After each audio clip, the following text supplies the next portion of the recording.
हरि ओम।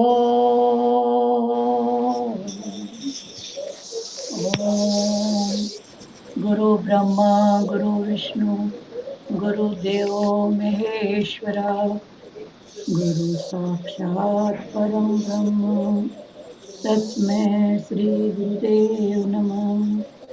अखंड मंडलाकारं व्याप्तं येन चराचरम् तत्पदं दर्शितं येन तस्मै श्री गुरुदेव नमः।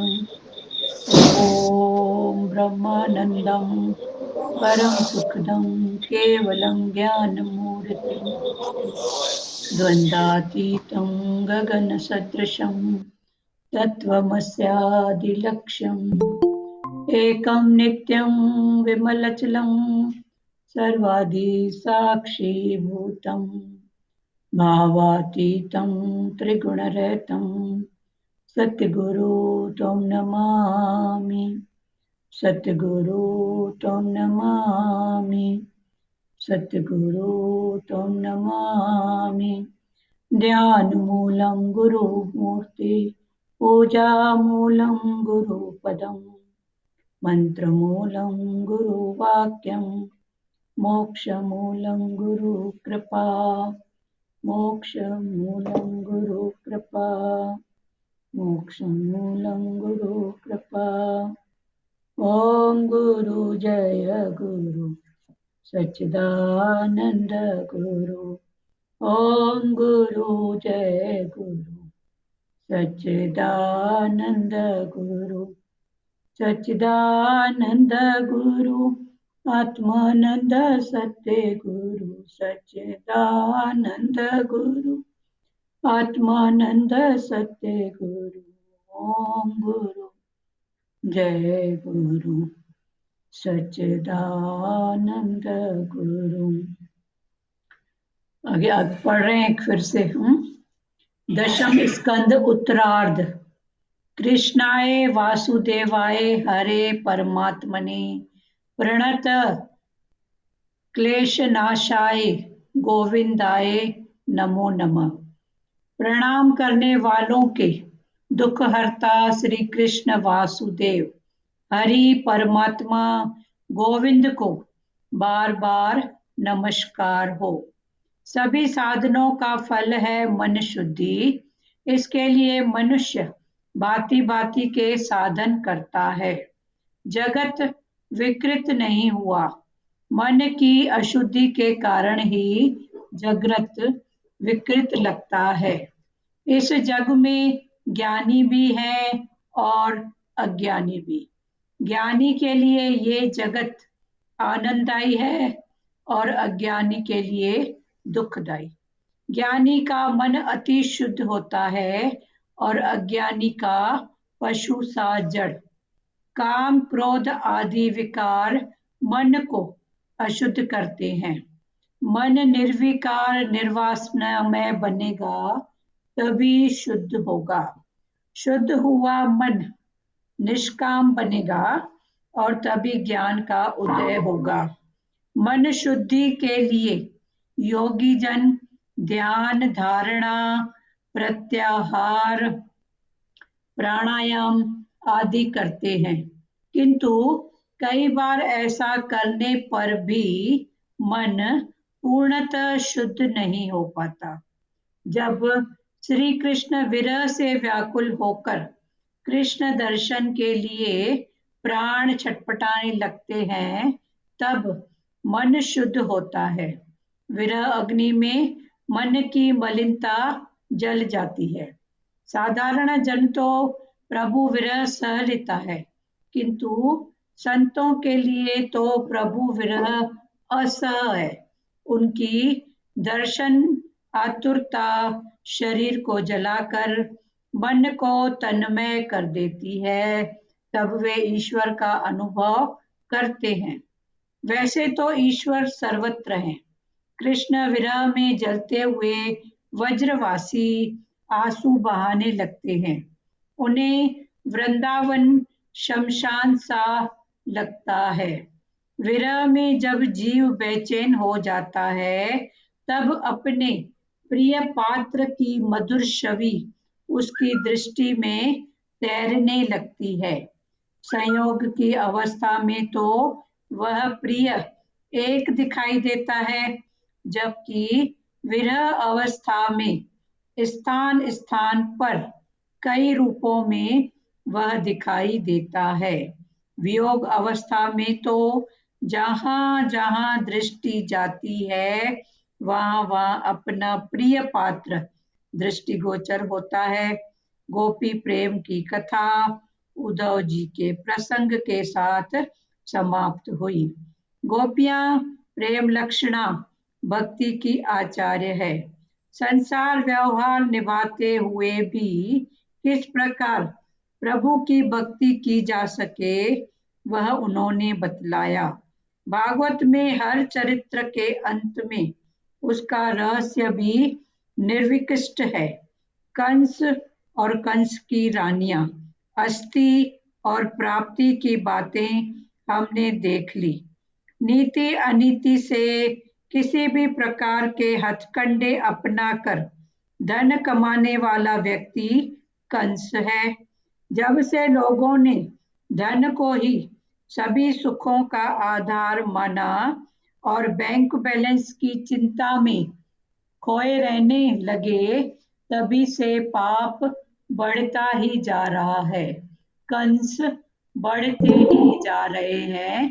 पैसा चाहे कोई सुख दे सकता हो, शांति नहीं दे सकता। दशम स्कंद के उत्तरार्ध में 50वें अध्याय में जरासंध के आक्रमण की कथा है। जब तुम 50 वर्ष के हो जाओगे, जरासंध काल तुम्हारी मथुरा नगरी शरीर पर आक्रमण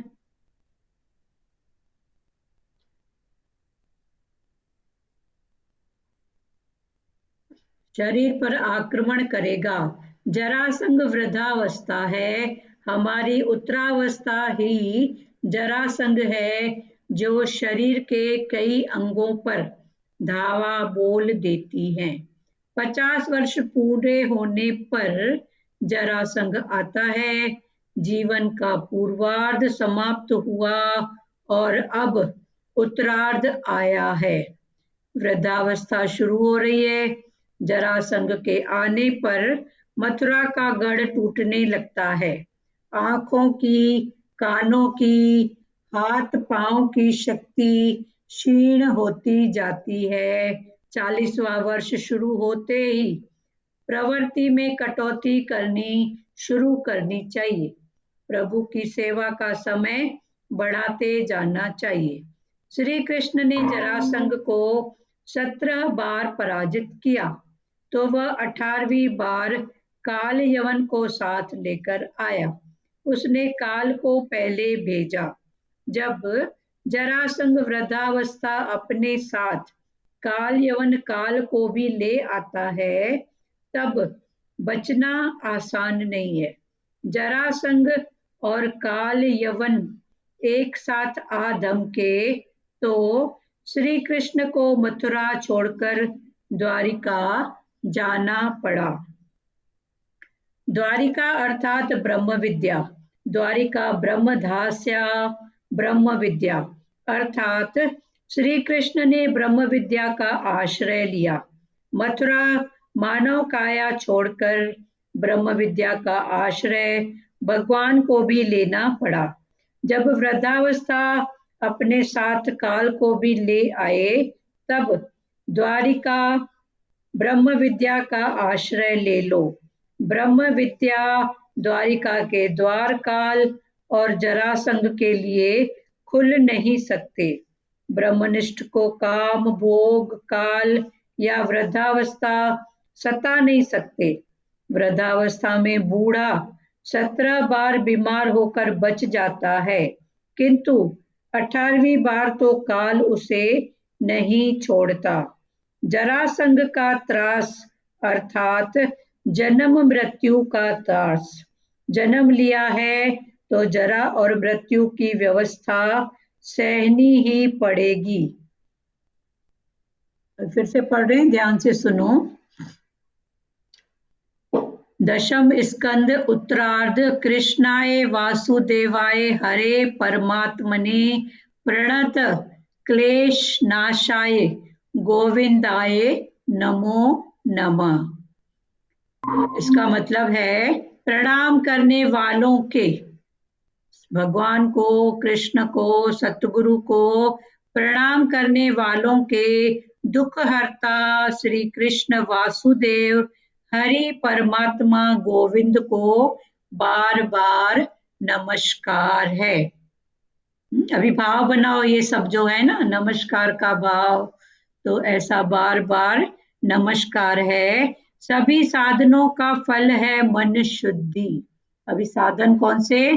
तो 4 साधन, कर्म, भक्ति, ज्ञान और वैराग। तो ये सभी साधनों का फल है। भावना,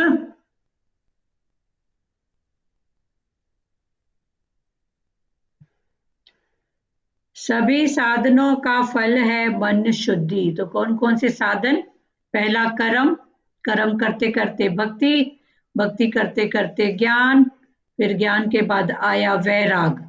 तो ये 4 साधन करने के बाद उसका फल मिलता है 5वां प्रेम। तो सभी साधनों का फल है मन शुद्धि, मन की शुद्धि, सच्चा प्रेम। इसके लिए मनुष्य भांति भांति के साधन करता है। तो ये भांति भांति के साधन, कर्म, भक्ति, ज्ञान, वैराग। उसके अलावा फिर कर्म, फिर कौन कौन से? देह के कर्म, मन के कर्म, धन के कर्म। भक्ति भी देह से भक्ति, मन से भक्ति, धन से भक्ति। ज्ञान भी फिर 3 स्थितियों में आ जाता है। एक बाहरी ज्ञान, अंदरी ज्ञान।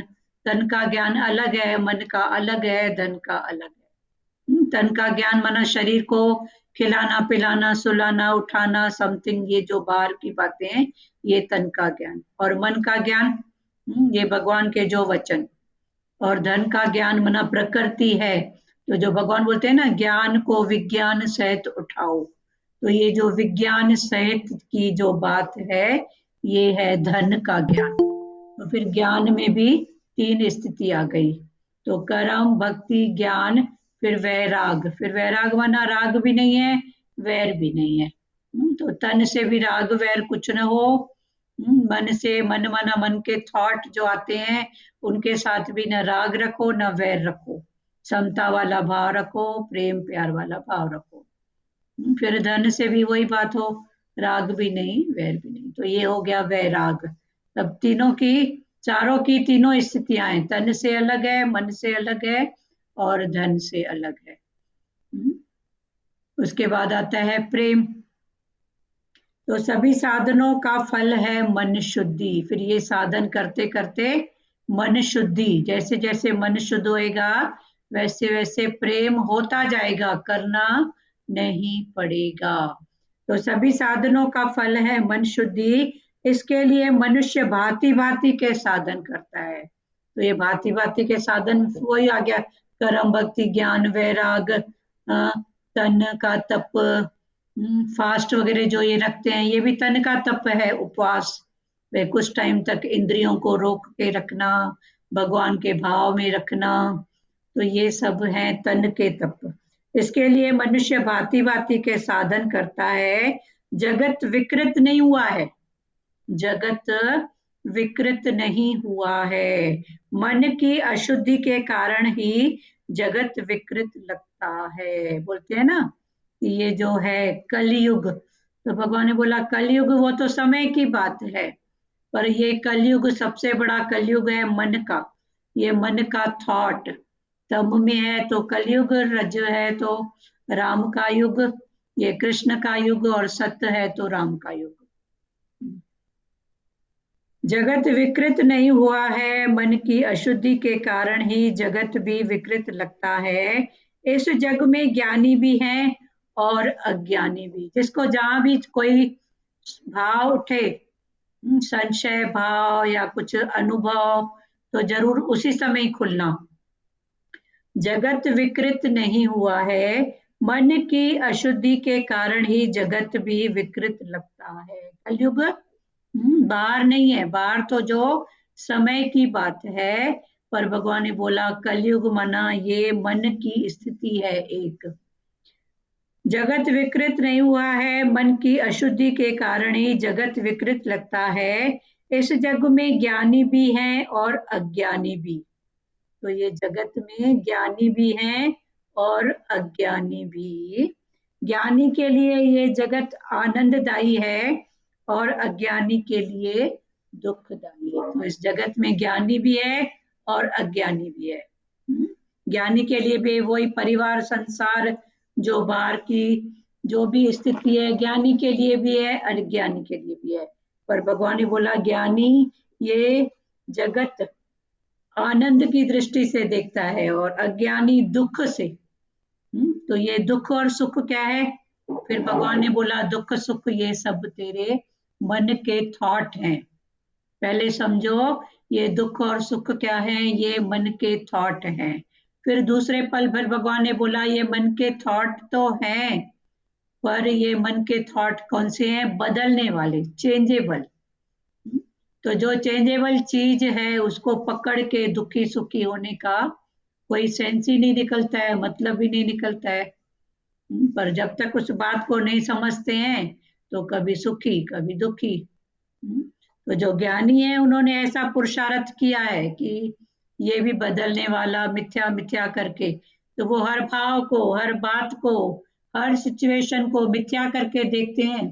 तो वो अपनी आनंद की कुर्सी में बैठे रहते हैं। और अज्ञानी मिथ्या करके नहीं समझता है तो वो कभी दुखी है और कभी सुखी। इस जग में ज्ञानी भी हैं और अज्ञानी भी। ज्ञानी के लिए जगत आनंददायी है और अज्ञानी के लिए दुखदायी। ज्ञानी के लिए यही जगत आनंद आनंददायी है और जो अज्ञानी है वो है दुखी होता है। फिर भगवान ने बोला ना दुख सुख तेरे मन की क्या है? कल्पना है। तो मन की कल्पना मना मिथ्या है, एक बार जान लो। ज्ञानी का मन अति शुद्ध होता है और अज्ञानी का पशु सा जड़। फिर ज्ञानी का जो मन होता है वो अति शुद्ध होता है। माना ये जो चार पुरुषार्थ हैं, ये पुरुषार्थ इसीलिए हैं कि ये करते करते मन की शुद्धि हो जाती है उसकी। फिर मन की शुद्धि हो जाती है तो वो कौन सी स्थिति में आ जाता है? प्रेम की। तो ज्ञानी का मन अति शुद्ध होता है और अज्ञानी का पशु सा जड़। और जो अज्ञानी है उसका मन कैसा होता है? पशु सा, मैं मेरा मेरे वाले, यही सब भाव उसमें होते हैं। और जड़, काम क्रोध आदि विकार मन को अशुद्ध करते हैं। जड़ मन, हाँ, फिर वो सत्ता को भूल जाता है। तो सत्ता है तो चेतन है, तो सत्ता को भूल जाता है मन, फिर वो जड़ हो जाता है। काम क्रोध आदि विकार मन को अशुद्ध करते हैं। ये काम क्रोध, ये जो भी विकार हैं, ये मन को क्या करते हैं? अशुद्ध करते हैं। मन निर्विकारी निर्वासनामय बनेगा तभी शुद्ध होगा। जब मन निर्विकारी, मन विकारों से ऊपर, निर्विकारी मन विकारों से ऊपर, मन विकारों को जानने वाला बनेगा। हाँ, तो मन निर्विकारी निर्वासन में बनेगा तभी शुद्ध होगा। तो ये कब बनेगा? जब ये जानने वाला होगा। किसको? विकार को और वासना को। निर्वासना कब बनेगा? जब वासना को जानेगा। फिर जानेगा तभी तो, किसी चीज को जब हम जानेंगे समझेंगे, हाँ, तभी तो उसको हटाने का प्रयास करेंगे ना। तो काम क्रोध आदि विकार मन को अशुद्ध करते हैं। मन निर्विकार निर्वासना में बनेगा तभी शुद्ध होगा। शुद्ध हुआ मन निष्काम बनेगा और तभी ज्ञान का उदय होगा। फिर ये शुद्ध हुआ मन निष्कामी बनेगा, मन सर्व के भले के लिए, उसको अपना कुछ भी नहीं चाहिए। तो निष्कामी होगा तभी ज्ञान का फिर क्या होगा? उदय होगा। वरना पहले तो क्या है, रज की बात लेन देन, उसके पहले है तम की बात। किसी का कुछ भी बिगड़े, मेरे को चाहिए मना चाहिए, तो ये है तम। रज फिर लेन देन, सत मना उससे ऊपर की स्थिति है, भले मेरे को कुछ भी नहीं हो पर सबका भला। क्योंकि वो जानता है सबके भले में मेरी भलाई छुपी हुई है। तो वो अपनी विल नहीं रखता है, वो निष्काम भाव करता है, पर उसके पहले वो जानता है। तो जानने से, उस भाव से वो ऊपर हो जाता है। मन शुद्धि के लिए योगी जन ध्यान, धारणा, प्रत्याहार, प्राणायाम आदि करते हैं, किंतु कई बार ऐसा करने पर भी मन पूर्णतः शुद्ध नहीं हो पाता। तो मन की शुद्धि के लिए जो जो योगी है, तो योगी भी कुछ साधन करते हैं। तो पहले 4 साधन, कर्म, भक्ति, ज्ञान, वैराग, ये भी साधन, और ये हैं योगियों के साधन, जो योग परमात्मा से लगा के बैठे हैं। तो वो ध्यान, भगवान में, परमात्मा में, गुरु में ध्यान, गुरु के वचनों का ध्यान, तो ध्यान, फिर धारणा, ध्यान की फिर वो धारणा, माना अप्लाई करते हैं उस भाव को, उस वचन को। तो ध्यान, धारणा, प्रत्याहार, भाई ऐसा खाना, ऐसा पीना, जो भी है उसका कंट्रोल।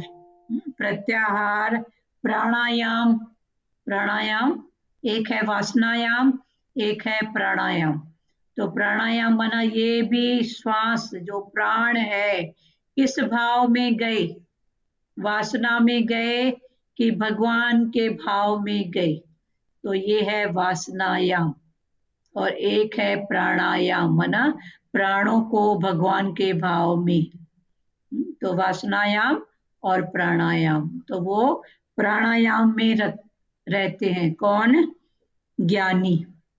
ध्यान, ये एक बार क्लियर करिए। हाँ बोलिए। ये प्राणायाम और वासनायाम क्लियर करिए। हमारा ये श्वास, श्वास में जो थॉट है, जो भी थॉट है, उसको देखो कि ये किस में गया, वासना में गया कि भगवान के भाव में गया। तो जब वासना माना अटक, वासना, कामना, तो ये है अटक, तो जानो, तो जो वो है वासनायाम। एक है प्राणायाम, तो प्राण किस में गए, ये श्वास किस में गई, एक एक श्वास हमको गिनती की मिली है ना। आपके पास 100 रुपया हो, हम बोलेंगे इसको आपको इतने साल चलाना है, तो आप कितने उसको सुजागी से चलाओगे, कि 1 साल तक आपको 100 रुपया चलाना है, तो आप सुजागी करोगे ना, कि फालतू व्यर्थ न हो तो सदुपयोग हो। तो ये है प्राणायाम। हुआ क्लियर। जी। तो वासनायाम और ये प्राणायाम, 2 प्रकार के याम है, एक है वासनायाम, एक है प्राणायाम। तो योगी प्राणायाम करते हैं, मना वासनाओं में जाते ही नहीं है। वो एक एक श्वास को, उसकी कदर करते हैं, उसकी कीमत करते हैं कि व्यर्थ न जाए। पर इतना करने के बाद भी, किंतु कई बार ऐसा करने पर भी मन पूर्णतः शुद्ध नहीं हो पाता। इतना सब करने के बाद भी मन में कोई न कोई भाव उनका, या तो पहले का दबा हुआ वो रहता ही है, पूरा शुद्ध नहीं हो पाता है। इसके लिए ये है कर्म, भक्ति, ज्ञान, वैराग, जो ये है ना, ये मार्ग अच्छा है। कर्म करते करते भक्ति, भक्ति करते करते ज्ञान, फिर वैराग, और इन सब के साथ में फिर जो लेन देन, गुरु के साथ सवाल जवाब, लेन देन, मन की स्थितियों का वर्णन, जब ये करेंगे ना, तो वो जो हमारे अंदर पड़े हैं विकार, वो निकलेंगे और हमको उसका पता पड़ेगा। तभी तो ये सब है ना, ब्रह्म ज्ञान माना क्या है, तो शांत मौन का ज्ञान। पर जब तक वो मौन आए, वो स्थिति बने, तब तक लेना देना है, सवाल जवाब है, करो भले। उससे अपनी भी पता पड़ेगी स्थिति का, और विकारों का भी पता पड़ेगा कि विकार अभी भी क्या है। इसलिए बोलते हैं ना, बात करो, बात करने का हुआ क्लियर सचदेवा? जी जी। मन शुद्धि के लिए योगी जन ध्यान, धारणा, प्रत्याहार, प्राणायाम आदि करते हैं, किंतु कई बार ऐसा करने पर भी मन पूर्णतः शुद्ध नहीं हो पाता। जब श्री कृष्ण विरह से व्याकुल होकर, जब भगवान या गुरु कृष्ण जिसका जिसमें भी भाव है, उसके विरह से व्याकुल होकर कृष्ण दर्शन के लिए प्राण छटपटाने लगते हैं, भगवान के गुरु के दर्शन के लिए प्राण जब छटपटाते हैं, तब मन शुद्ध होता है। जब ऐसा भाव आता है कि भगवान कैसे मैं इन बातों से उठूं, कैसे मैं आपसे मिलूं, कैसे मैं उस आनंद स्वरूप को पकड़े रखूं। भगवान का स्वरूप कौन सा है? आनंद स्वरूप। बराबर अभी हाँ, जो भी पुरुषार्थ में लगे हैं ना, उनको समझ में आता होगा इधर किटपिट है, इधर माया है, इधर नहीं जाने का, नहीं जाने का, बराबर लगता है ना। फिर जाते हैं तो जरूरत का, फिर अपने आनंद में लगता है कितना उधर। थोड़ी भी बात करते हैं तो ऐसा लगता है परचिंतन में भी कौन जाए, मथासुर। ये बात 1 घंटा पाबंदी है सवा पर, भगवान अगर बोले ना 2-3 घंटा करो तो हो जाएगा, पर अभी उधर 5 मिनट भी ऐसे लगता है भारी हो क्या है। ठीक है, पढ़ने के लिए कभी जाना पड़ता है, वो भाव अलग है। जब श्री कृष्ण विरह से व्याकुल होकर कृष्ण दर्शन के लिए प्राण छटपटाने लगते हैं, तब मन शुद्ध होता है। विरह अग्नि में मन की मलिनता जल जाती है। मन की मलिनता मना मैल, भगवान के विरह में जल जाती है। वो कैसे जलती है वो बता रहे हैं। साधारण जन तो प्रभु विरह सह लेता है, जो साधारण है वो भगवान का विरह सह लेता है, किंतु संतों के लिए तो प्रभु विरह असह है। संत, संत माना गेरू कपड़ा पहना है वो संत नहीं, संत माना संतोषी, संत माना जिसने सच को पकड़ा है, सादगी को पकड़ा है, सत्य सरलता को पकड़ा है। तो ये स से जितने भी गुण हैं वो संत में हैं, संतोषी, सत्य, सरल, ये सब जो भाव जिसमें है वो है संत।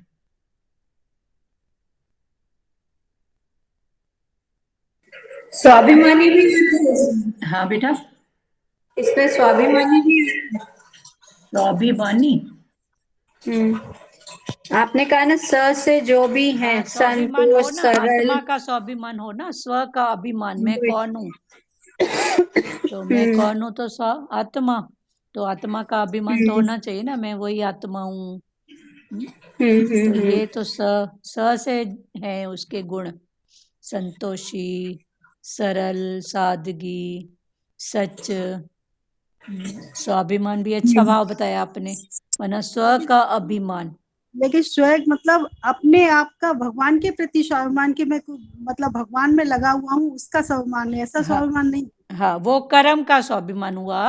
और ये जो हाँ स्वाभिमान है मतलब मैं कौन हूँ, मैं आत्मा, तो इस भाव में रहे ना भले। हाँ जी। तो आपका जो भाव है ये कर्म का स्वाभिमान, भाई संसारी खुश होता है 4 नोट कमा के, उसके पीछे कौन सा कर्म किया। पर भगवान का ये जो है सत्य का, भाई भगवान को हमने कैसे पाया।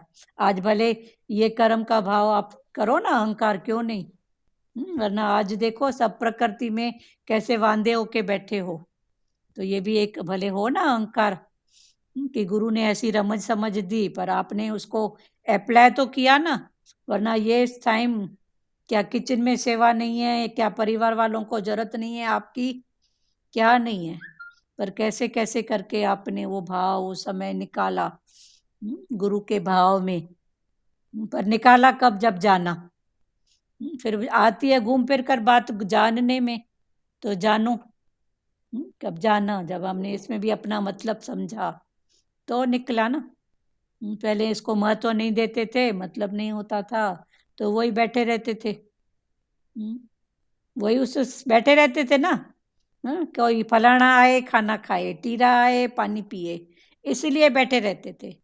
वो आएगा अपने टाइम पे, पर वो इंतजारी खत्म नहीं होती थी, इंतजारी में बस रहते थे। विरह अग्नि में मन की मलिनता जल जाती है। साधारण जन तो प्रभु विरह सह लेता है, किंतु संतों के लिए तो प्रभु विरह असह है। उनकी दर्शन आतुरता शरीर को जलाकर मन को तन्मय कर देती है। भगवान के दर्शन की आतुरता वो शरीर को जलाकर मन को तन्मय कर देती है। जब दर्शन का भाव, दर्शन की आतुरता होती है तो शरीर को भी जलाकर, माना उसकी नहीं सुनते हैं, तेरी नहीं चलेगी। फिर मन इतना तन मन रस होता है, तभी तो ऐसे भाव में बैठ सकते हैं ना। तो शरीर की नहीं सुनते हैं ना। शरीर बोलेगा मैं थक गया हूं, नहीं चुप कर, अभी रस आ रहा है। हाँ, कौन सा? मन का रस। तो जब मन का रस है तो तन्मय। उनकी दर्शन आतुरता शरीर को जलाकर मन को तन्मय कर देती है, तब वे ईश्वर का अनुभव करते हैं। तब ईश्वर का अनुभव होता है। वैसे तो ईश्वर सर्वत्र है, ऐसे तो भगवान कण कण वासी हैं, सर्वत्र हैं। कृष्ण विरह में जलते हुए वज्रवासी आंसू बहाने लगते हैं। कृष्ण के विरह में जो वज्रवासी, वज्रवासी कौन कौन थी? गोपियां, नंद बाबा, यशोदा, राधा जी, ये सब आंसू बहाने लगते हैं, क्योंकि साकार की दूरी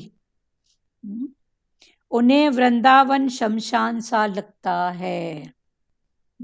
क्योंकि साकार की दूरी समझ रहे हैं तो उनको अभी रुको, चने की दाल लेके मैं गरम करके खाना खा लूंगी, फिर वो पापा खाएंगे नहीं।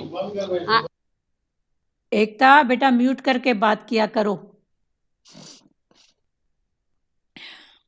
वैसे तो ईश्वर सर्वत्र है, कृष्ण विरह में जलते हुए वज्रवासी आंसू बहाने लगते हैं, उन्हें वृंदावन शमशान सा लगता है।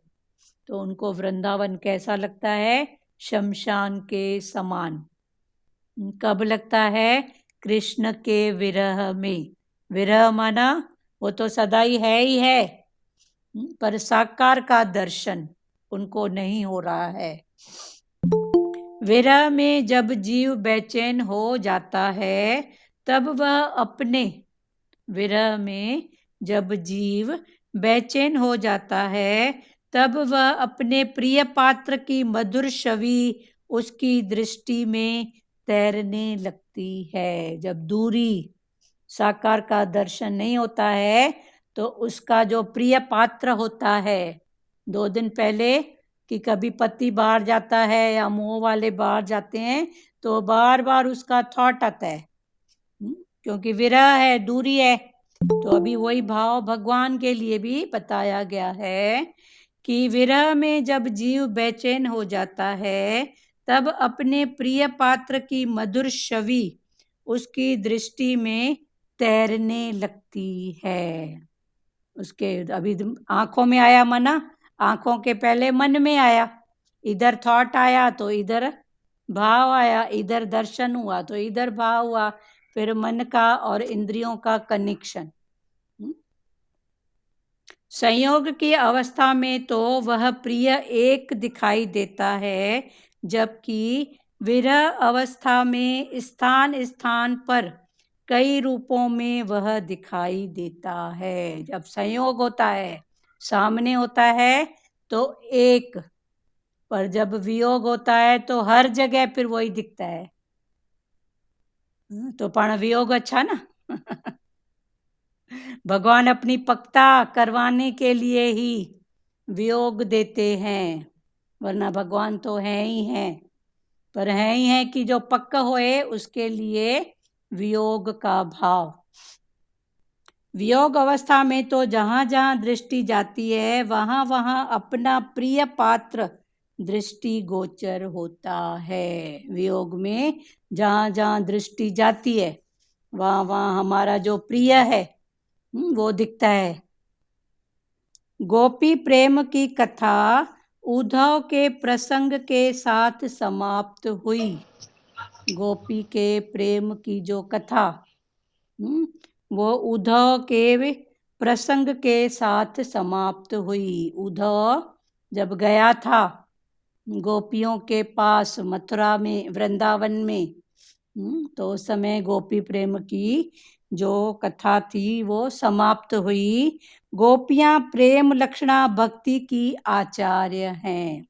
तो उद्धव भी अभी पक्का समझ गए कि गोपियां कौन है। प्रेम लक्षणा माना प्रेम के लक्षण, फिर उसकी भी आचार्य, उसमें भी जो बड़ा होता है आचार्य होता है, गोपियां वो हैं। आचार्य हैं। संसार व्यवहार निभाते हुए भी किसी प्रकार प्रभु भक्ति की जा सके वह उन्होंने बतलाया है।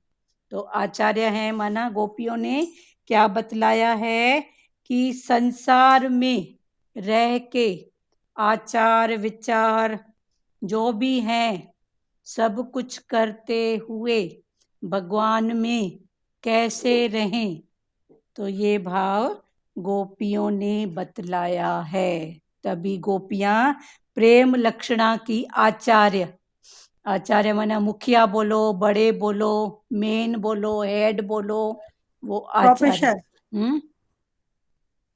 मीरा प्रेम लक्षण की प्रोफेसर है। हाँ, प्रोफेशनल है वो। हाँ, गोपी प्रेम की कथा उद्धव जी के प्रसंग के साथ समाप्त हुई। गोपियां प्रेम लक्षणा भक्ति की आचार्य हैं। संसार व्यवहार निभाते हुए भी, संसार का व्यवहार निभाते हुए भी किस प्रकार प्रभु की भक्ति की जा सके वह उन्होंने बतलाया है, गोपियों ने बतलाया है। भागवत में हर चरित्र के अंत में उसका रहस्य भी निर्दिष्ट है। तो भागवत में जितने चरित्र हैं उन चरित्र के लास्ट में उनका रहस्य, हर भाव का रहस्य बताया गया है। कंस और कंस की रानियां, कंस और कंस की रानियां, अस्ति और प्राप्ति। कंस की दो रानियां थी, एक थी अस्ति और दूसरी थी प्राप्ति। तो कंस और कंस की दो रानियां अस्ति और प्राप्ति की बातें हमने देख ली, ये पहले हो चुका है। नीति अनीति से किसी प्रकार के हथकंडे अपनाकर अस्ति और प्राप्ति, ये कंस की दो रानियां। तो कंस का काम क्या था कि नीति या अनीति किसी भी प्रकार से, किसी भी प्रकार से, नीति अनीति से किसी भी प्रकार के हथकंडे अपना कर, कुछ भी करके अपना कर धन कमाने वाला व्यक्ति कंस है। तो आज के युग में कंस कौन है? किसी भी प्रकार का हथकंडा यूज करके बस धन कमाना, वो है कंस। जब से लोगों ने धन को ही सभी सुखों का आधार माना है और बैंक बैलेंस की चिंता में खोए से रहने लगे हैं, तभी से पाप बढ़ता ही जा रहा है। फिर जब से लोगों ने धन को ही, वह धन है तो सब सुख है, ऐसा माना है, सुखों का आधार माना है और बैंक बैलेंस की चिंता में खोए रहते हैं कि कैसे 5 का 10 बनाऊं, 10 का 20 बनाऊं, उसके पीछे भले कोई भी कर्म करना पड़े, किसको ठगना पड़े, लूटना पड़े, डाका करना पड़े, कुछ भी, तो आज के युग में यही भाव है। तो भगवान ने बोला वो है कंस। कंस की 2 रानियां, अस्ति और प्राप्ति, माना आए और प्राप्त होए किसी भी प्रकार से। खोए से रहने लगे हैं, तभी से पाप बढ़ता जा रहा है, माना कंस बढ़ते जा रहे हैं। उस समय तो एक कंस था, आज तो देखो कंस कितने रूप में है। पैसा चाहे कोई सुख दे सकता हो, शांति नहीं दे सकता। एक है सच्चा धन अंदर का, एक है बाहर का धन। तो बाहर के धन से अंदर का धन नहीं खरीद सकते हैं, अंदर के धन से बाहर की वस्तु पदार्थ नहीं खरीद सकते हैं। ये दोनों अलग अलग हैं। पर बाहर का धन कितना भी करो तो शांति नहीं है, पर अंदर का धन रिलैक्स, शांति। पैसा चाहे कोई सुख दे सकता है, शांति नहीं दे सकता। दशम स्कंद के उत्तरार्ध में 50वें अध्याय में जरासंध के आक्रमण की कथा है। अब ये 10वां स्कंद, उसका भी उत्तरार्ध चल रहा है। तो उत्तरार्ध के में 50वां जो अध्याय है, उसमें जरासंध के आक्रमण की कथा है। तो भगवान ने बोला इसका इंटेंशन क्या है समझो। तो जब तुम 50 वर्ष के हो जाओगे, आयु जब 50 वर्ष की हो जाएगी, जरासंध काल तुम्हारी मथुरा नगरी शरीर पर आक्रमण करेगा। तो ये शरीर नगरी कौन सी, इसको नाम दिया गया है मथुरा की नगरी।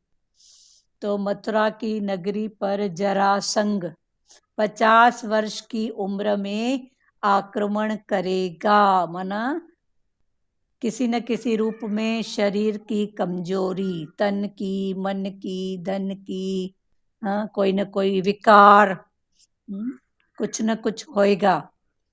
ऐसे भी 40 साल तक उम्र अपनी है, उसके बाद तो धीरे धीरे अपनी, माना कुछ भी खा पी लो, घूम लो, समथिंग जो भी, उसके बाद तो धीरे धीरे फिर किसी न किसी रूप में। ये तो ज्ञान है जो संभाल कर रहा है, वरना संसारियों की तो बात ही छोड़ो।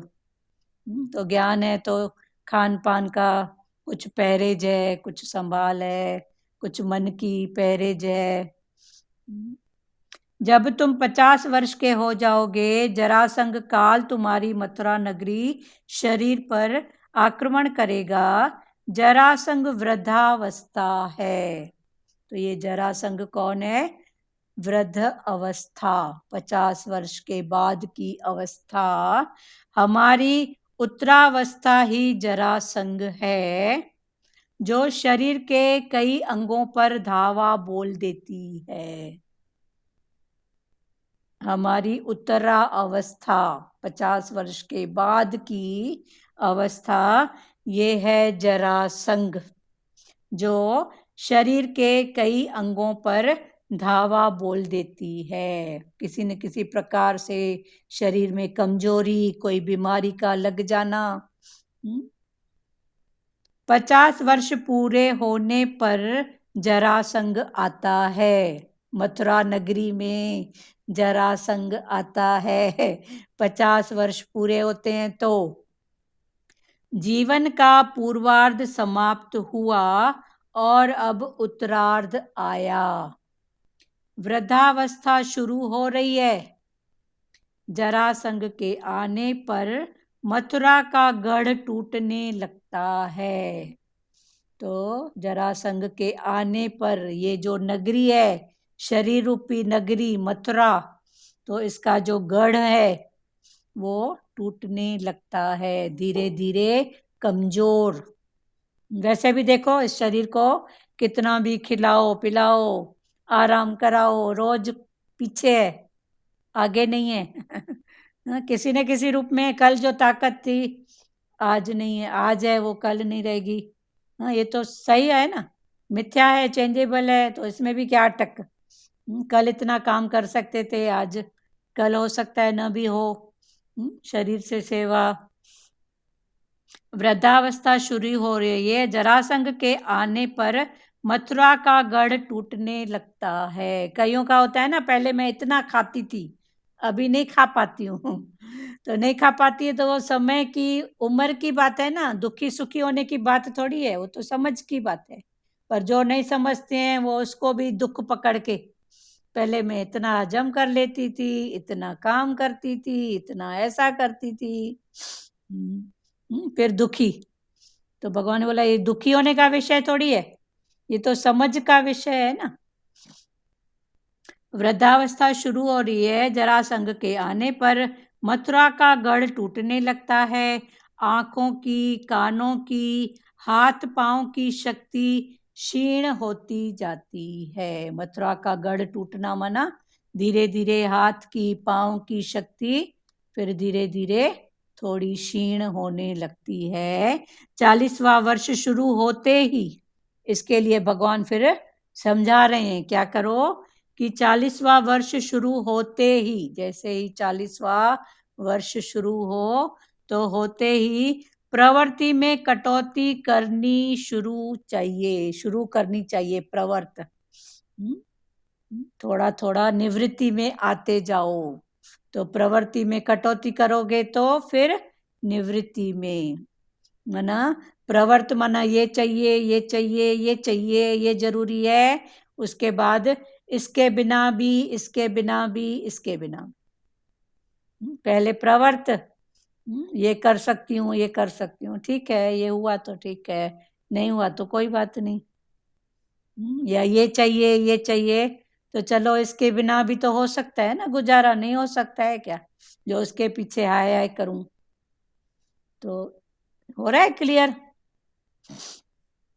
40वां वर्ष शुरू होते ही प्रवृत्ति में कटौती करनी शुरू करनी चाहिए। प्रभु की सेवा का समय बढ़ाते जाना चाहिए।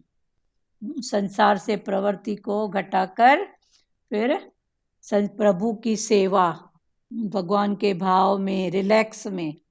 प्रभु की सेवा मना माला जप, ये सब भाव ठीक है, जो कर्म भक्ति में है उनकी बात है, पर रिलैक्स में आते जाओ।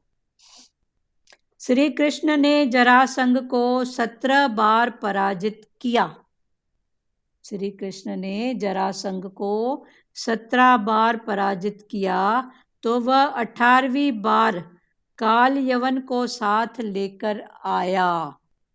17 बार वो जरासंध पराजित हुआ, तो 18वीं बार वो काल यवन को साथ लेकर आया। उसने काल को पहले भेजा। जब जरासंध वृद्धावस्था अपने साथ काल यवन काल को भी ले आता है। अब इसका इंटेंशन समझो कि जरासंध मना वृद्ध अवस्था अपने साथ काल यवन माना काल को भी ले आता है। तब बचना आसान नहीं है।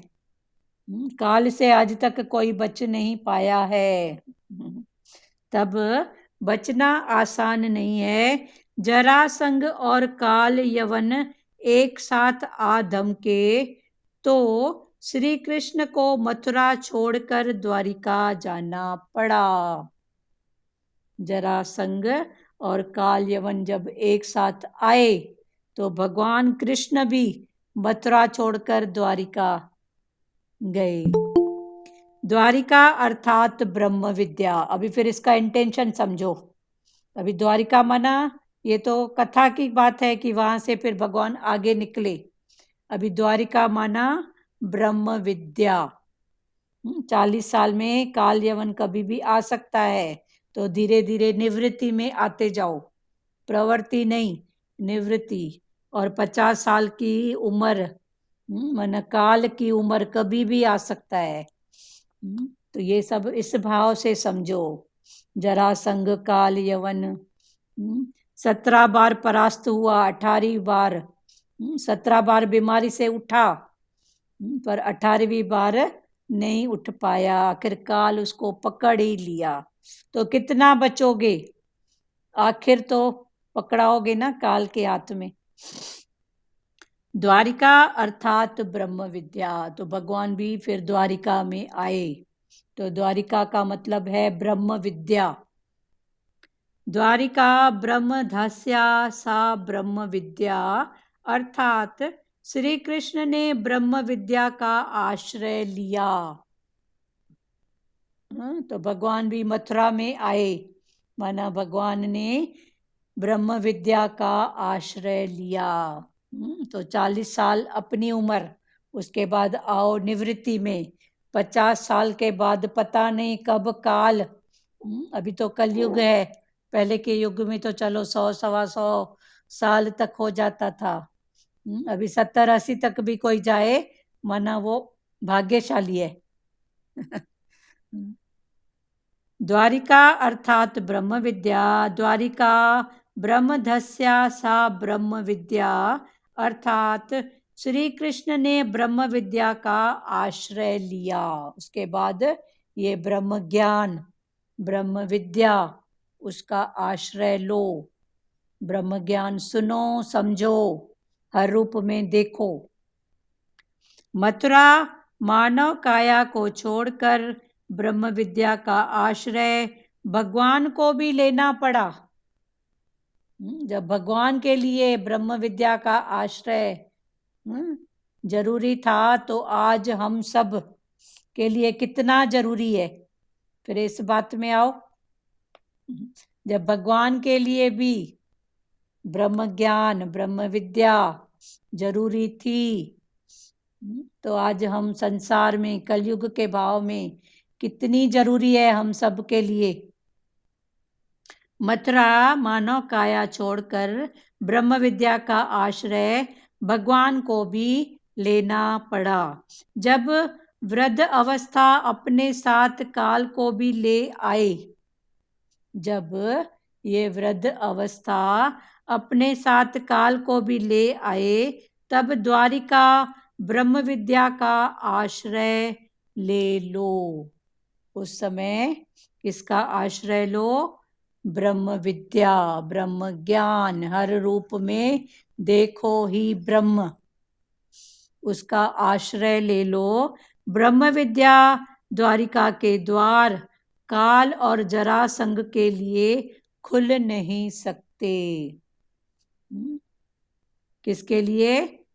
ब्रह्म विद्या द्वारिका के द्वार, ब्रह्म विद्या की द्वारिका है, उसके दरवाजे काल और जरासंध, इनके लिए खुल नहीं सकते।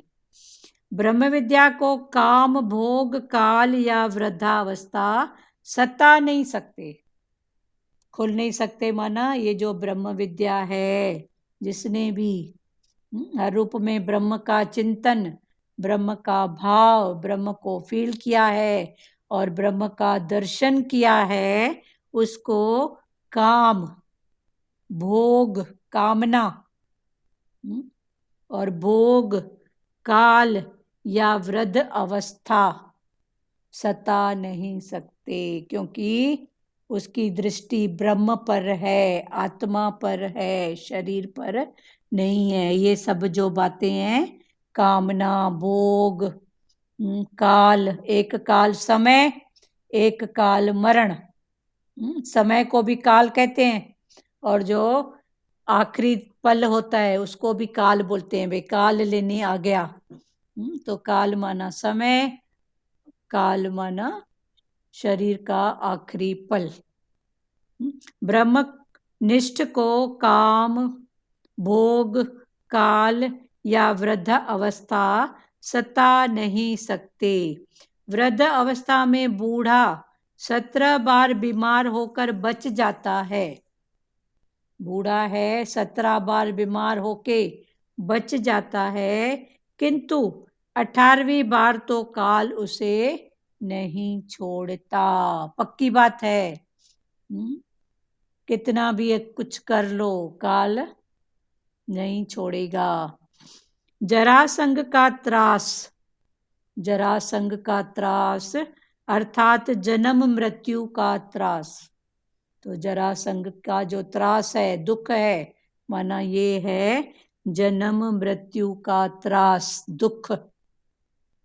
जन्म लिया है तो जरा और मृत्यु की व्यवस्था सहनी ही पड़ेगी। जन्म लिया है तो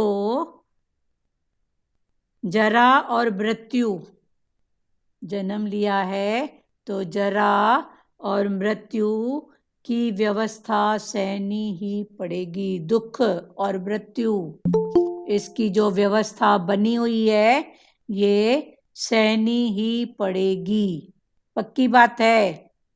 पर उसके पहले अगर ब्रह्म ज्ञान, हर रूप में ब्रह्म का दर्शन, ब्रह्म का निश्चय होगा तो फिर कौन सहेगा? फिर जो जिसकी बात है, देह की बात है, हो रही है बस, फिर अटक नहीं होगी।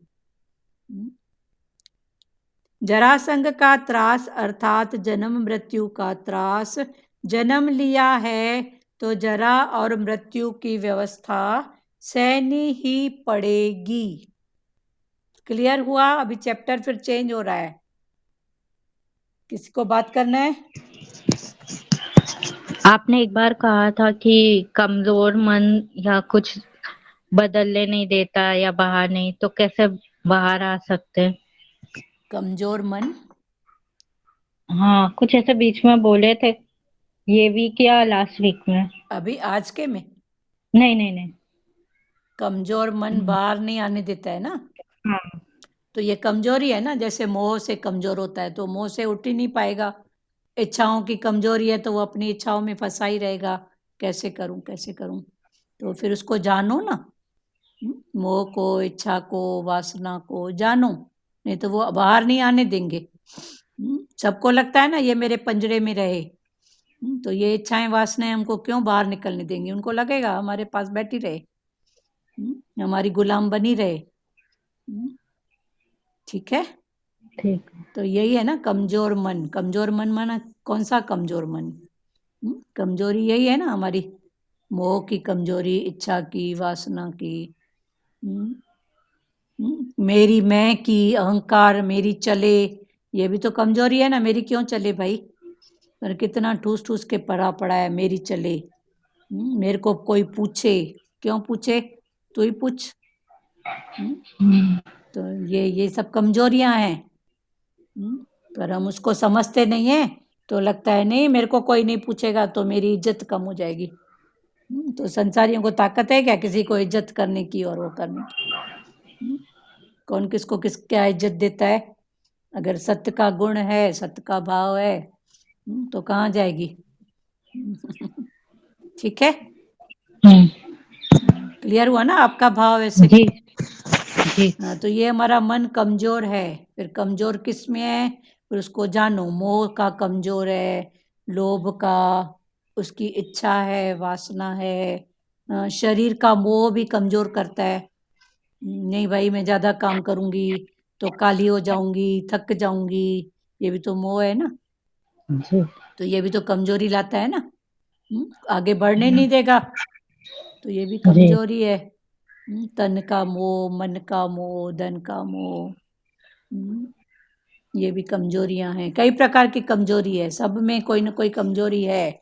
अभी उसको जानो, उस समय पूछो क्यों, ऐसा क्यों, तो उससे उठने का भाव करो, अटक वाली बात नहीं करो। जरासंध का त्रास अर्थात जन्म मृत्यु का त्रास, जन्म लिया है तो जरा और मृत्यु की व्यवस्था सहनी ही पड़ेगी। ये जन्म लिया है तो जरा और मृत्यु, इन दोनों का जो त्रास होता है, दुख, ये सहना ही पड़ेगा। ये पक्की बात है। फिर भगवान ने बोला तू जानने वाला है, खुशी से, सुख से, दुख से, फिर कैसे सह रहा है वो, फिर जानने वाले बनोगे। दुख से सहोगे, सुख से सहोगे, ठीक है, आई बात गई बात।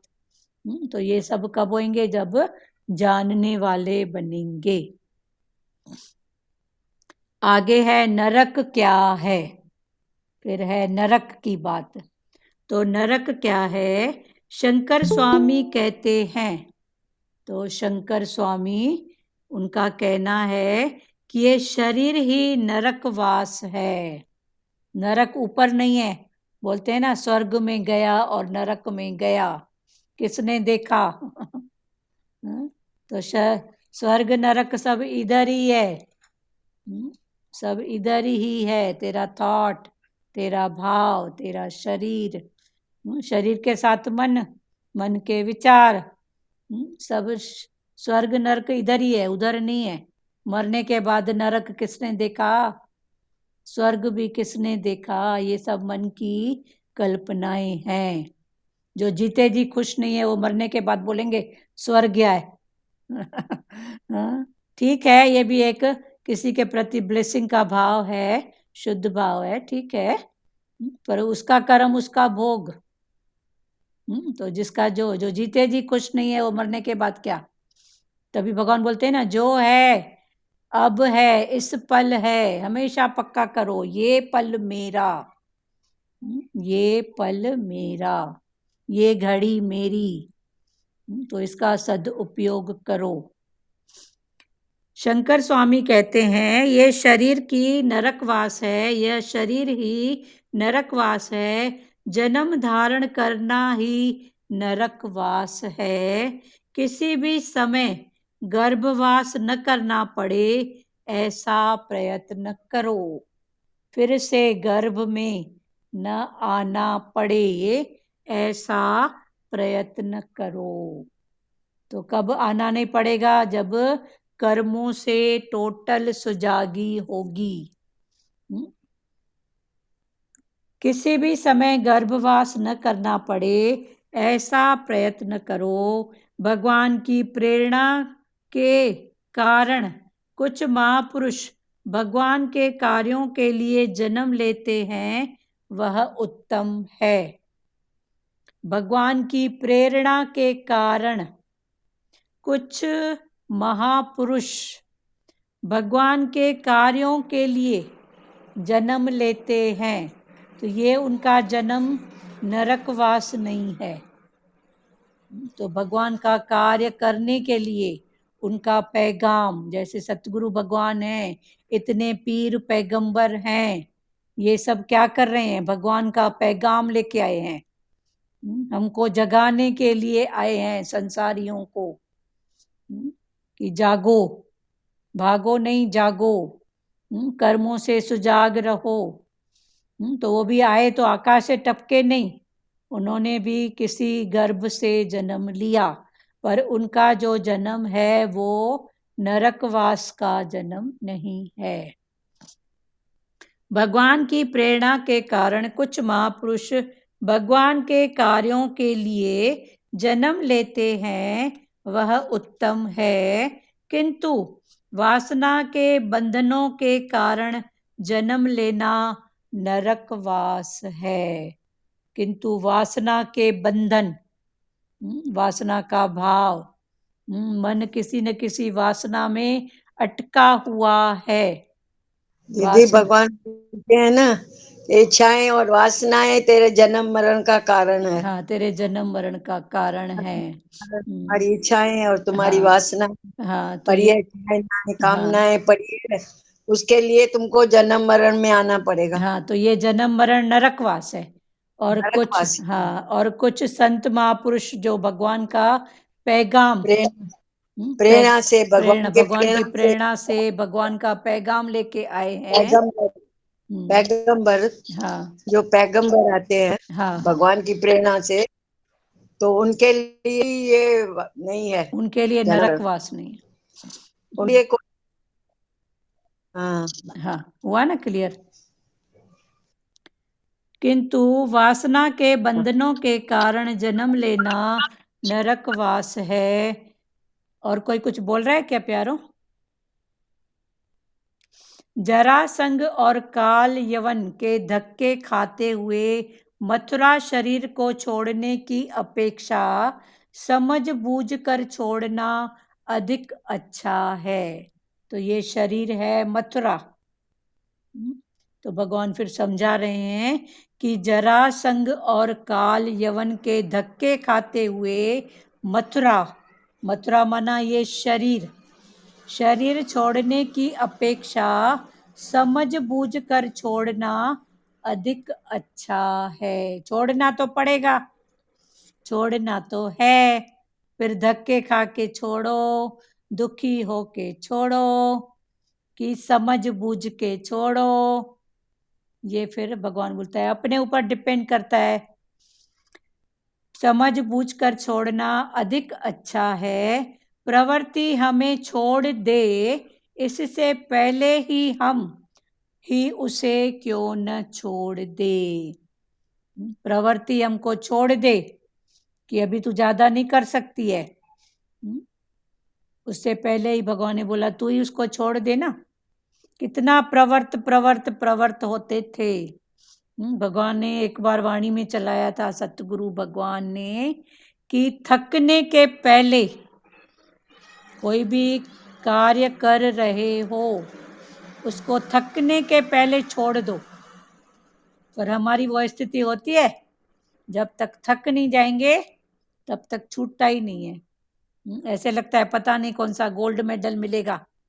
किसी को मिला है, ये करूं ये करूं ये करूं, पर लेकिन जब समझ नहीं थी तो भगवान सतगुरु भगवान ने वाणी में चलाया था कि थकने के पहले छोड़ दो, कि वो थकावट नहीं आ पाए। पर हम जब तक थकते नहीं थे ना, अभी कमर टेढ़ी हो रही है, हो गई है, हो रही है नहीं हो गई है। जैसे दीदी बोलते हैं ना, डॉक्टर लोग जब तक नहीं बोलते हैं तब तक तुम लोग नहीं समझते हो। डॉक्टर छुड़ाते हैं तभी तुम छोड़ते हो। हाँ, वैसे नहीं छोड़ते हो, सच्ची बात है। डॉक्टर भी भय देगा, डॉक्टर का भय है पर भगवान का नहीं है। हाँ वही।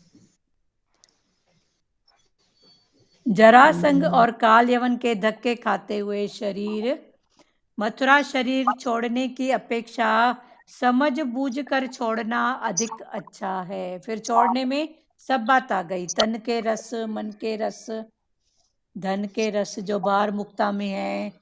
ये प्रवृत्ति हमें छोड़ दे, इससे पहले ही हम उसे क्यों न छोड़ दें। तो समझ बूझ के छोड़ेंगे। अपने पति कंस की मृत्यु हो गई, जब कंस की मृत्यु हो गई तो ध्रुव माता आप म्यूट करिए। अपने पति कंस की मृत्यु हो गई तो अस्थि और प्राप्ति, अस्थि माना चाहिए और कैसे भी करके मिले। ये कंस की दो पत्नियां थी, अस्थि और प्राप्ति। तो जब कंस की मृत्यु हो गई तो अस्थि और प्राप्ति अपने पिता जरासंध के घर आ गई। जब कंस की मृत्यु हो गई तो उनकी दोनों बेटियां अस्थि और प्राप्ति अपने पिता जरासंध के घर आ गई। जरासंध ने कंस हत्या की सारी बात जानी तो उसने मथुरा पर आक्रमण किया। अब इस कथा का क्या इंटेंशन है? जब जरासंध ने सारी बात जानी तो उसने मथुरा पर आक्रमण किया। अभी संसार की भाषा में कंस उसका दामाद जरासंध का, अपनी बेटियों को देखा विधवा हुई तो उसने आक्रमण किया। ये कहानी का भाव। अब ये कहानी का ज्ञान में क्या इंटेंशन है उसको समझो। उसके 17 आक्रमण श्री कृष्ण और बलराम ने मार हटाए। जब वह 18वीं बार लड़ने के लिए आया और अपने साथ काल यवन को भी ले आया तो कृष्ण ने मथुरा त्याग का निश्चय किया।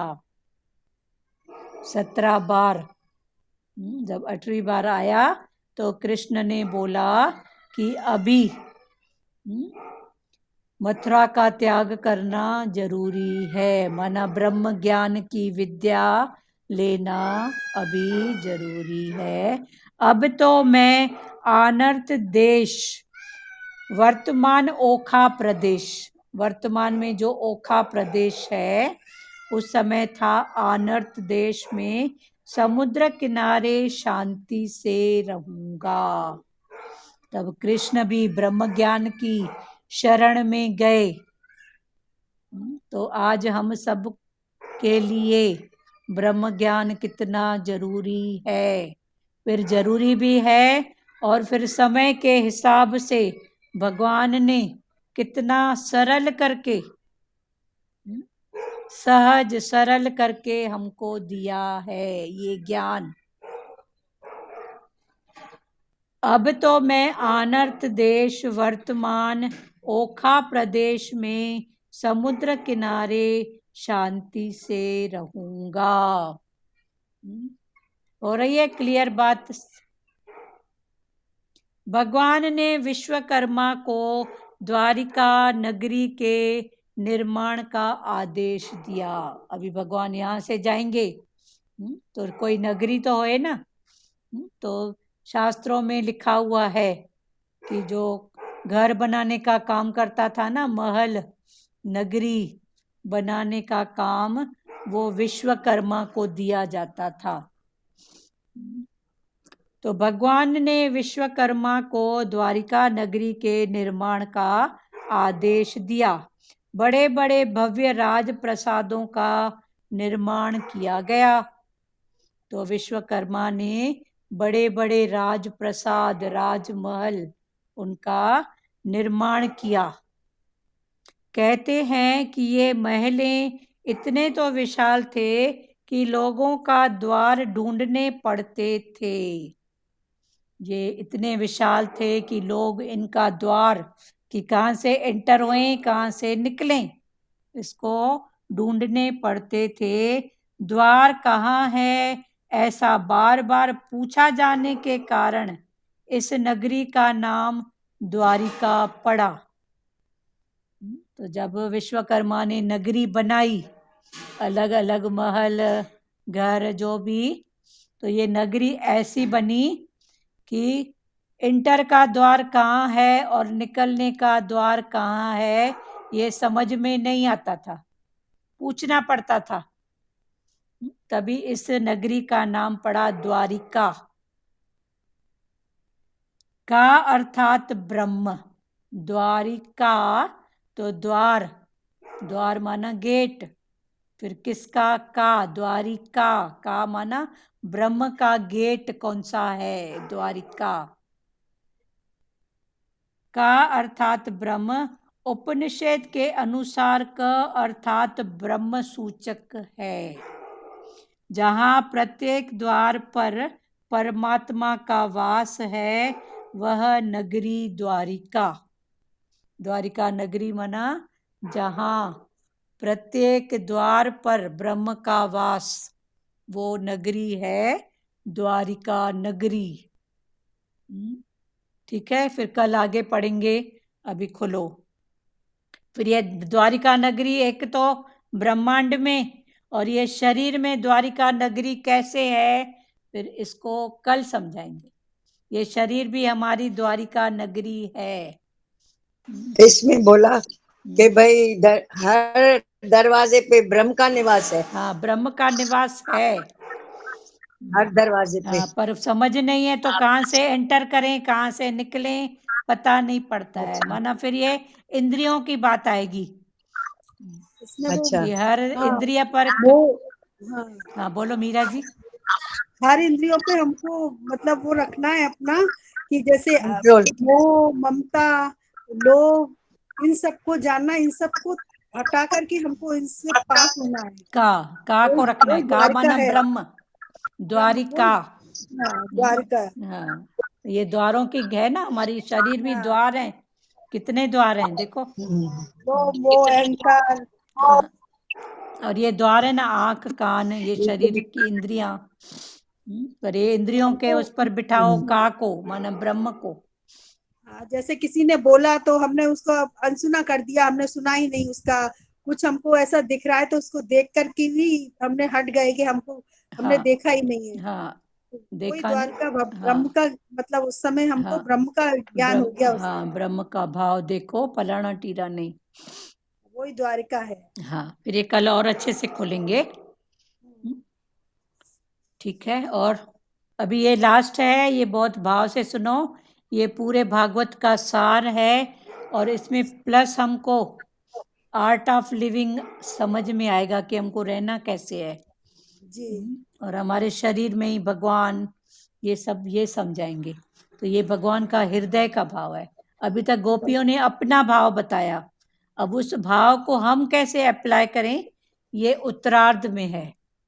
तो 10वां स्कंद का उत्तरार्ध चल रहा है, तभी मैंने उसमें डाल दिया कि जिनका पहले सुना हुआ है थोड़ा भी, तो अभी ये जरूर सुने। उसमें डाल दिया है मैंने, व्हाट्सएप में डाल दिया है ओके, देखिए। मैसेज, सुने होंगे सब हाँ लोग। सुना है। हाँ, तो सब सुनो। सुना आपने अभी ये मेन चैप्टर है। आपने डाला था। हाँ, टोटल अभी हफ्ता 10 दिन चलेगा भागवत। जी। समापन 8-10 दिन का है। 1 साल से तो हो रहा है। खैर, कल आंटी देखा ना वो कैसे निकला आदमी। कौन सा आदमी? वो मैंने बर्फ वाला डाला था, वो कैसे निकाला गया। हाँ, निकाला गया। वो देखो कैसे घट घट में भगवान है। हाँ हाँ, तो यही है ना, वही भाव है ना। उसने भाव से पुकारा तो देखो उसके घट में भी आया। हाँ, जहाँ पे बर्फ की देवी बनती है वहाँ पे फंस गया था। हाँ, वहाँ फंस गया था। ये सही का है, ये खाली कहानी नहीं है, ये सच का है। तो वो जब एंट्री करता था तो भगवान का नाम उसको जरूर बुलवाता था। तो फिर उसको हलचल हुई कि सब तो हुआ, आज वो कैसे भूल गया। तब वो आया हाँ और देखा तो वहीं अटका हुआ था। सही बात है। और किसको बोलना है प्यारो? ज्ञान जो है वो श्रेष्ठ है, हाँ, सबसे श्रेष्ठ ब्रह्म ज्ञान। ब्रह्म ज्ञान, सही बात है। हम्म। कृष्ण के लिए भी द्वारिका नगरी जरूरी थी। बोला यहाँ सब क्या है, जरासंध है, कंस है, छोड़ो इन सब बातों को, अभी तो आ जाओ। तो द्वारिका में भगवान जी आए। फिर ये उम्र का कितना अच्छा भगवान ने बताया है कि 40 के बाद धीरे धीरे निवृत्ति की अवस्था में आते जाओ। धीरे धीरे मन से तो छोड़ते जाओ सब बातों को। प्रवृत्ति से निवृत्ति में आ जाओ। हाँ, निवृत्ति में मन से निवृत्त होते जाओ। और स्वर्ग नर्ग ऊपर नहीं है, सब इधर ही है। इधर ही है, इधर है नर्ग हाँ, स्वर्ग, स्वर्ग सब ऊपर नहीं। ये शरीर में ही है, इधर ही है। हाँ सब इधर ही है। हाँ राग, द्वेष, भय, क्रोध जो भी जिस समय आता है वो नरक में आ जाते हैं ना हम लोग हाँ उस समय। हाँ, ये 5 विकार नरक है। सही बात है, 5 विकार ही है, ये नरक है। हाँ, भारती जी आप बोलो। हाँ, वो एक बार ना प्रभु जी ने 60 साल की 55-60 साल की माई थी, भगवान को बोलती है मैं तो गहने मैंने अभी पहनती नहीं, मेरी सब इच्छा खत्म हो गई है। तो भगवान ने, प्रभु जी ने बोला अब इस उम्र में क्या गहने पहनेगी, तेरी इच्छा कहाँ खत्म हुई है। भाई इच्छा तो वही इंसान को बोलता है मैं इस उम्र में क्या पहनूं। भाई इच्छा अंदर से सूक्ष्म में रहती है दबी हुई। हाँ सूक्ष्म की बातों को जानो, ऊपर ऊपर से कहते हो हाँ मैंने हाँ सब छोड़ दिया है, हाँ, सही बात। लेकिन छोड़ना मेरे ज्ञान में छोड़ना वड़ना कुछ नहीं है। हाँ, इतना लग निवृत्ति। रहा था कि भगवान एकदम सत्य पकड़ा रहे थे। हाँ, निवृत्ति भाव अंदर का हो ना। हाँ अंदर की भावना सूक्ष्म का। में दीदी, सूक्ष्म में तो पड़ा है, बाहर से बोलते हैं इच्छा नहीं है, मेरे को वासना नहीं है, हाँ जानना नहीं है। हाँ सूक्ष्म में पड़ा है, हाँ हाँ, वो सही बात। कभी ना कभी निकल आता है। हाँ, उसको जानो, सूक्ष्म की वो बात को जाने, निकालो। सही उसको बात है। निकालते जाएं, हाँ निकालते हाँ। जाएं। और प्यारों किसको बात करना है? सुजाता जी आप बोलिए। हरिओम नानी हाँ बोलो। दीदी।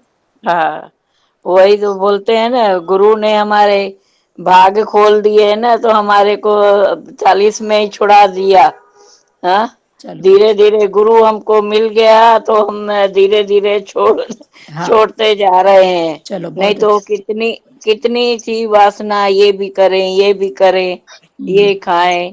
हाँ, हाँ, सही बात। ये हमारी कृपा है ना, गुरु हमको मिल गया तो हमारे को भाग खुल गए। हाँ, खुल गए, तो बहुत इसके अच्छा। लिए गुरु की थैंक यू बोलो, उठते बैठते गुरु का थैंक बोलो हाँ, भैया। गुरु शुक्राना, ने हमको उठाया। बहुत अच्छा ज्ञान दे दिया तो हमारे को छुड़ा रहा है धीरे धीरे। अभी तो हो तो गया, फिर भी हमारी उम्र तो कम होते गई ना।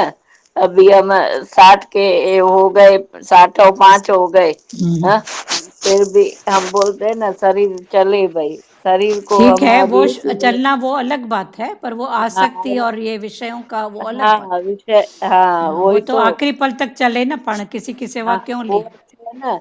हम ऐसे ऐसे हम नहीं बोले तो हमारे को ये दुख है, ये दुख है, हाँ, तो हम बोलेंगे तो हमको दुख ही होगा। इसके दुखी। लिए बोलो शुक्र है भाई, हाँ, ठीक जैसा है। चला रहा है भगवान का शुक्र है। हाँ, ये भी कठोर बस है ना, बस हाँ कठोर है। हाँ, सुजाता जी आप बोलिए।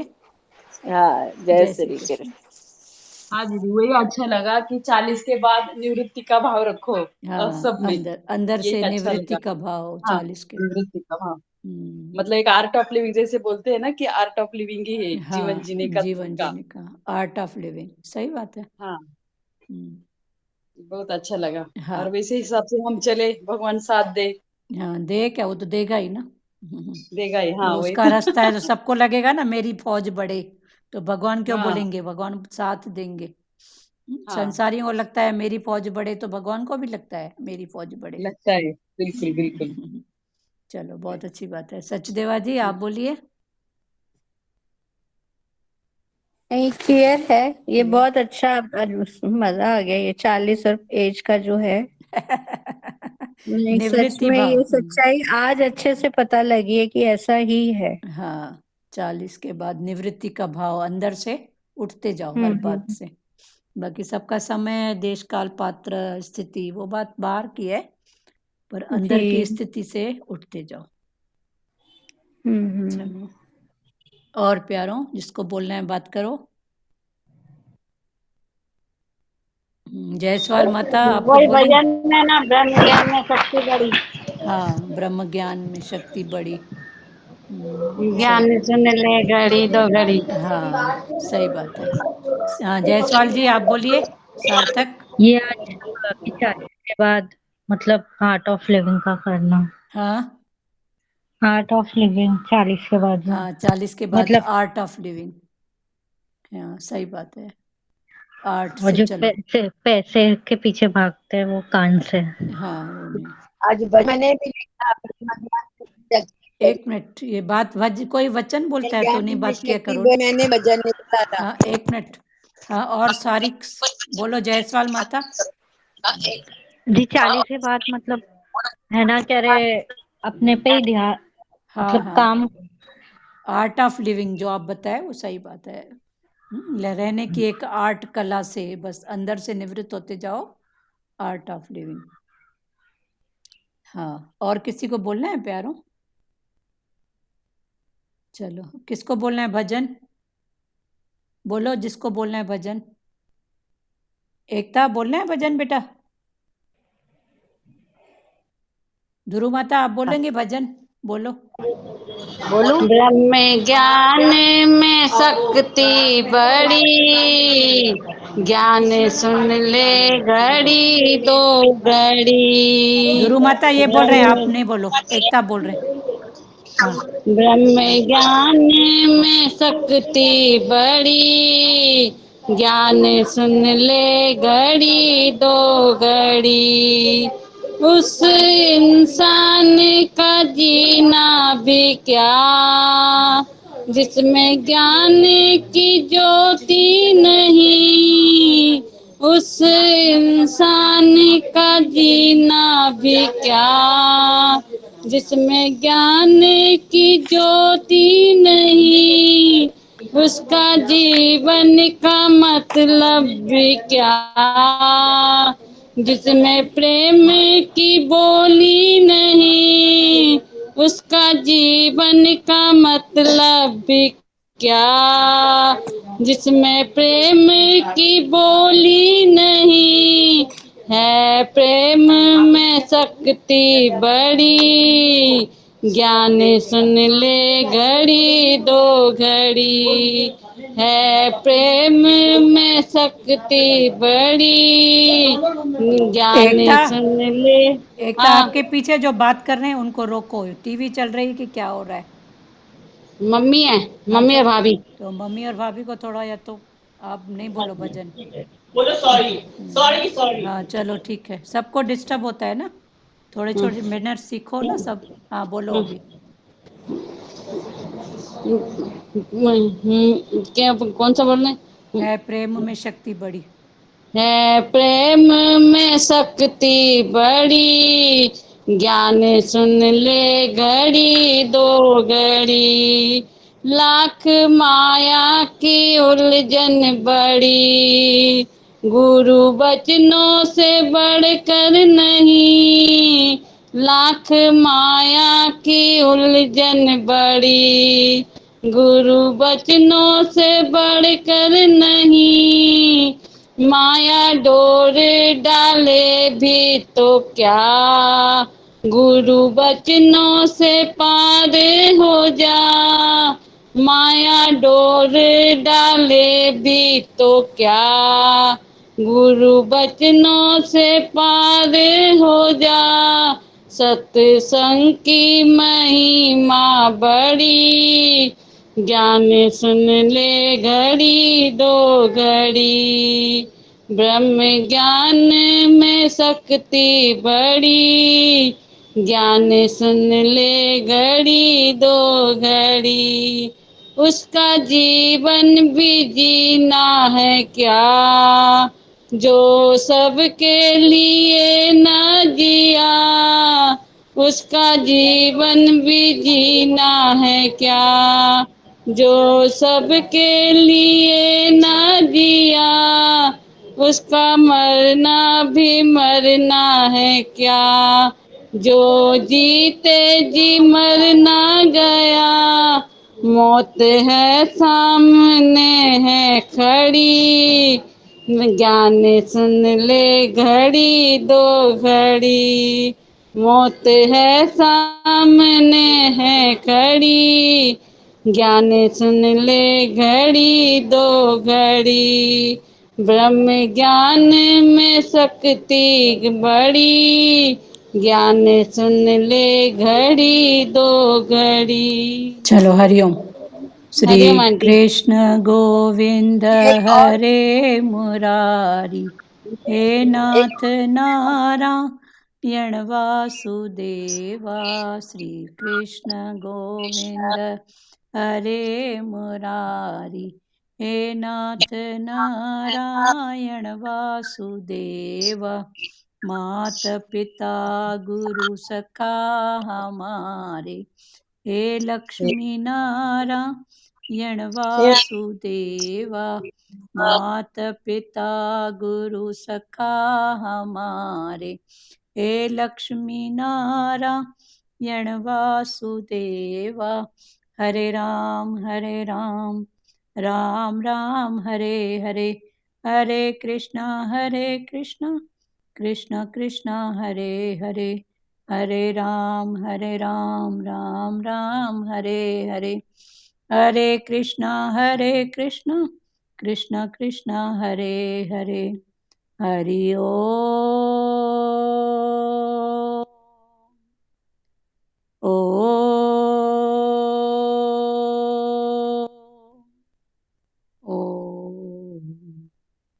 शिवो हरिओम। सबको हरिओम। हरिओम आंटी। सबको हरिओम इसमें हरिओम एक और भी था हरिओम। हरिओम हरिओम। भजन में, एक और भी था दीदी। हाँ बोलो, आप बोलो उसको। आज से अपना वादा रहा, गुरु शरण में रहे सदा, आज से अपना वादा रहा, गुरु चरणों में रहे सदा, हाँ लाख ये लाइन बहुत भूल तक गई। सुख भी तो क्या, गुरु वचनों से भर कर नहीं, लाख बहुत तक सुख भी तो क्या, गुरु वचनों से भर कर नहीं, है सतगुरु की महिमा बड़ी, ज्ञान सुन ले घड़ी दो घड़ी, है सत्संग की महिमा बड़ी, ज्ञान सुन ले गरी दो बहुत अच्छा। गरी, हाँ, सही बात। ज्ञान सुन ले गरी दो हाँ ये गरी। पैरा भूल गई थी। चलो ये ठीक पैरा है, थी। दोनों का हुआ पूरा, दोनों का एक ही वाह निकला। हरिओम दीदी। भगवान ने दोनों का पूरा कराया। हरिओम। हरिओम हरिओम, हरिओम आंटी। सबको हरिओम, सबको हरिओम। सबको हरिओम। हरिओम, सबको हरिओम, सबको हरिओम, सबको राधे राधे। राधे राधे।